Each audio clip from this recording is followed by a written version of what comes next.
Welcome to Galaxy Classes, where concepts become clear and learning becomes powerful. Hello students. तो क्या आपने कभी सोचा है कि इंडिपेंडेंस के बाद इंडिया इतनी तेजी से इतना ड्रामेटिकली कैसे बदल गया? कुछ ही डेकेड्स में हमारी लाइफ पूरी तरह से चेंज हो गई। इस चैप्टर में चेंजिंग लाइफ पार्ट 1 हम 1961 से लेकर 2000 तक के उस अमेजिंग सफर को एक्सप्लोर करेंगे। हम उन इंपॉर्टेंट डिसीजंस और इवेंट्स को समझेंगे जिन्होंने आज के इंडिया को शेप किया है। ये चैप्टर आपके एग्जाम्स के लिए बहुत बहुत इंपॉर्टेंट है। तो चलिए शुरू करते हैं और इन बड़े बड़े बदलावों को एक साथ आसानी से समझते हैं। तो आज हम क्या क्या पढ़ने वाले हैं? सबसे पहले हम मॉडर्न इंडिया की नींव यानी फाउंडेशन, हमारे कॉन्स्टिट्यूशन के बारे में जानेंगे। फिर हम देखेंगे कि कैसे उस एक डॉक्यूमेंट ने हमारे समाज को, हमारी सोसाइटी को बदलना शुरू किया।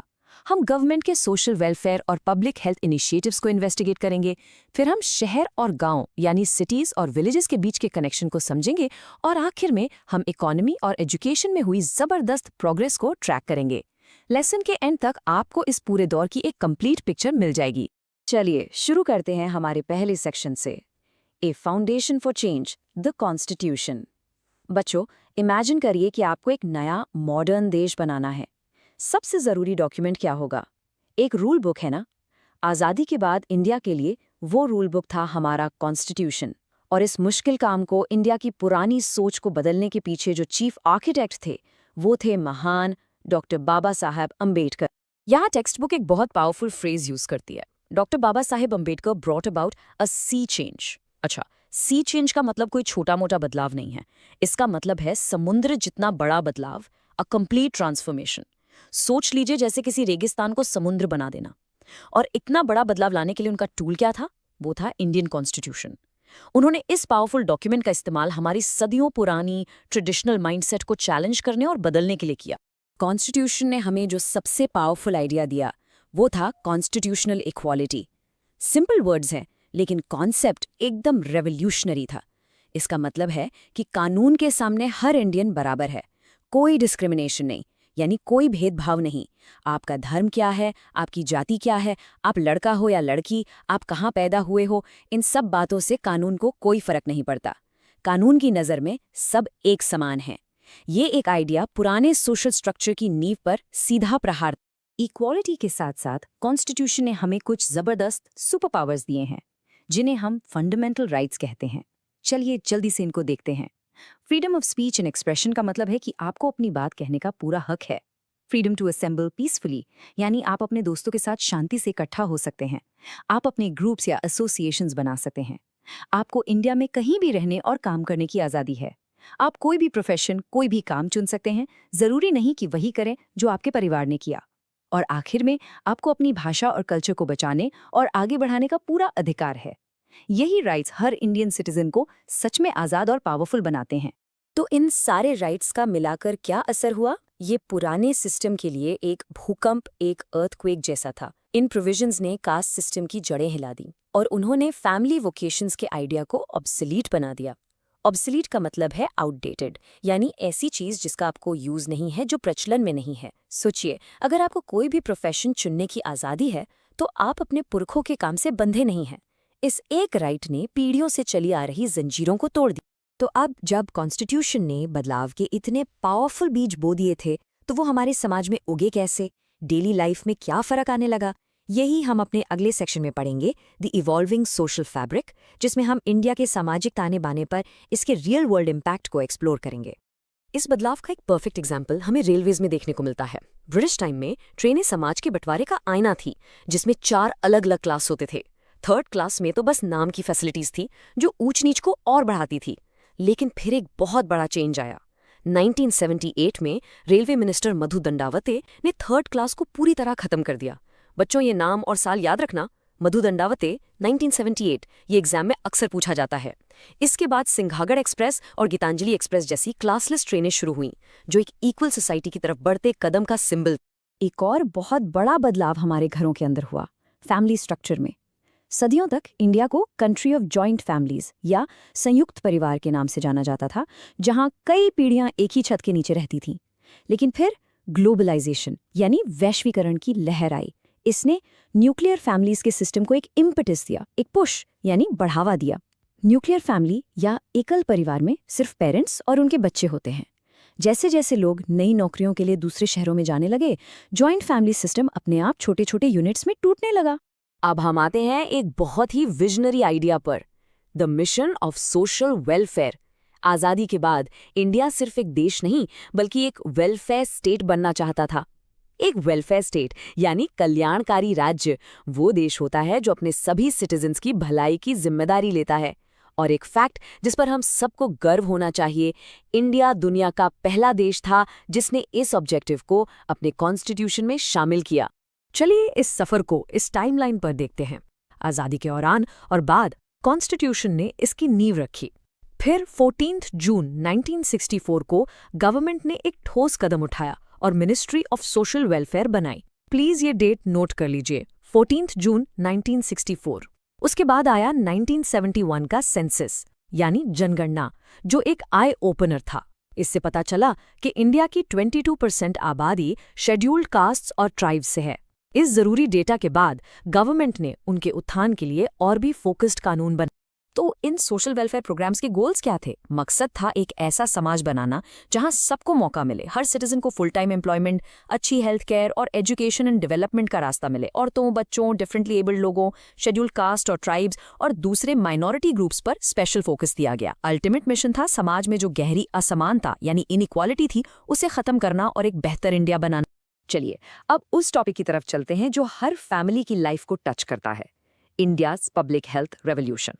हमारे कॉन्स्टिट्यूशन में लिखा है कि पब्लिक हेल्थ के लेवल को ऊंचा उठाना सरकार का प्राथमिक कर्तव्य है, यानी प्राइमरी ड्यूटी है।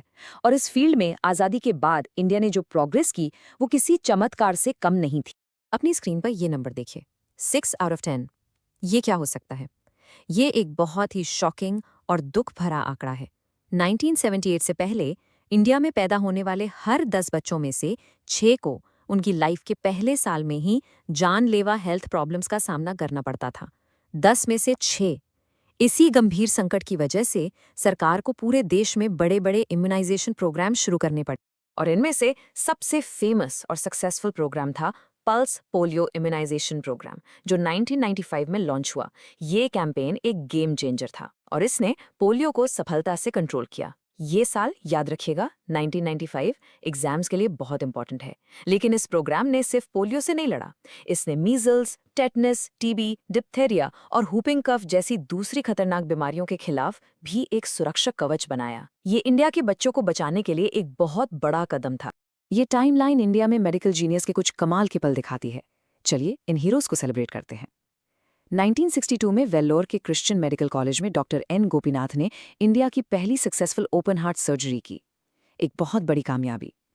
1968 में डॉक्टर प्रमोद सेठी ने क्राफ्ट्समैन रामचंद्र शर्मा की मदद से जयपुर फुट का आविष्कार किया, एक सस्ता नकली पैर जिसने लाखों लोगों की जिंदगी बदल दी। 1971 में वेल्लोर फिर से खबरों में था, इंडिया के पहले सक्सेसफुल किडनी ट्रांसप्लांट के लिए। और 1978 में कोलकाता में डॉक्टर सुभाष मुखोपाध्याय की देखरेख में इंडिया की पहली टेस्ट ट्यूब बेबी दुर्गा का जन्म हुआ। बच्चों, ये नाम, साल और अचीवमेंट्स एग्जाम्स के लिए बहुत ज़रूरी हैं। अक्सर मैच द पेयर्स या एमसीक्यूज में आते हैं। अब चलिए इंडिया के दो अलग अलग हिस्सों की कहानी को समझते हैं, एक तरफ बसलिंग सिटी और दूसरी तरफ शांत गांव। यह है हमारा section urbanization versus rural development पर।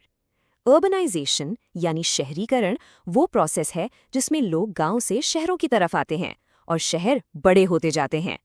आज़ादी के बाद शहरों में नई इंडस्ट्रीज और नौकरियों ने एक मैग्नेट की तरह काम किया, जिससे गांव से लोग शहरों की तरफ खींचे चले आए और अर्बन पॉपुलेशन तेजी से बढ़ गई। ये टेबल हमें रूरल और अर्बन कम्युनिटीज के बीच का फर्क एकदम क्रिस्टल क्लियर दिखाता है। चलिए इसको आराम से समझते हैं। वोकेशन यानी काम को देखिए।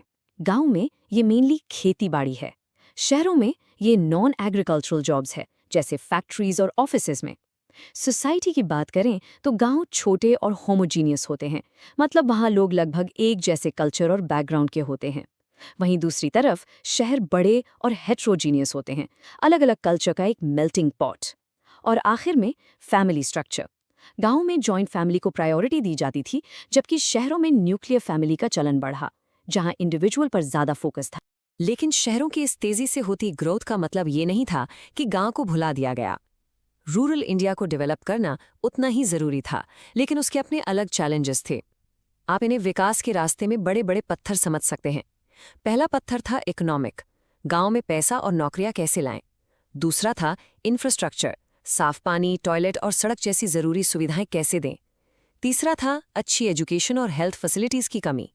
और शायद सबसे बड़ा पत्थर था पुरानी सोच और नजरिए को बदलना। इन बाधाओं को पार करना ही रूरल डेवलपमेंट की कुंजी थी। तो सरकार ने इन रुकावटों को हटाना और इन चैलेंजेस से निपटना कैसे शुरू किया? हमारा आखिरी सेक्शन इसी बारे में है, progress in economy and education, जिसमें हम रूरल एरियाज पर खास फोकस करेंगे। चलिए देखते हैं कि हमारे गांव को एम्पावर करने के लिए क्या ठोस कदम उठाए गए। रूरल इलेक्ट्रिफिकेशन यानी गांव में बिजली पहुंचाने में जो प्रोग्रेस हुई वो कमाल की थी। जरा इस चार्ट को देखिए। पहले 5 ईयर प्लान के दौरान इंडिया के सिर्फ 3000 गांव में बिजली थी, लेकिन 1973 तक ये नंबर बढ़कर 1,38,000 से भी ज्यादा हो गया। ये एक बहुत बड़ी लाइफ चेंजिंग छलांग थी। बिजली आने से किसान पानी के पंप्स इस्तेमाल कर सकते थे और बच्चे सूरज ढलने के बाद भी पढ़ाई कर सकते थे। एजुकेशन के फील्ड में भी बहुत अच्छी प्रोग्रेस हुई और यहाँ हम सबके लिए गर्व का पल है, खासकर महाराष्ट्र के स्टूडेंट्स के लिए। 1972 में महाराष्ट्र को लिटरेसी यानी साक्षरता फैलाने के काम के लिए यूनेस्को की तरफ से एक इंटरनेशनल प्राइज मिला। इसके अलावा गांव के होनहार स्टूडेंट्स के लिए special Vidya Niketan residential schools खोले गए और कोठारी कमीशन की सिफारिशों के बाद महाराष्ट्र में 4 नए एग्रीकल्चर यूनिवर्सिटीज स्थापित की गईं, रहुरी, अकोला, परभनी और दापोली में। ठीक है, चलिए हमने जो भी पढ़ा है उसका एक क्विक रिकैप कर लेते हैं। चेंजिंग लाइफ का ये दौर एक बहुत बड़ा ट्रांसफॉर्मेशन था। इसकी शुरुआत हुई कॉन्स्टिट्यूशन से, जिसने हमें इक्वालिटी ऑफ फंडामेंटल राइट्स दिए। इसकी वजह से सोशल वेलफेयर में जबरदस्त प्रोग्रेस हुई, जिसका मकसद सबका उत्थान था।